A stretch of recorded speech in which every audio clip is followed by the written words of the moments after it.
Pessoas entram aqui e saem diferentes da forma como entraram.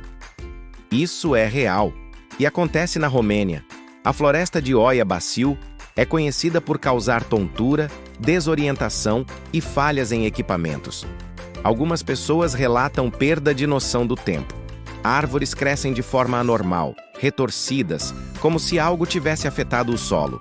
Cientistas estudam o local, mas não chegam a uma conclusão.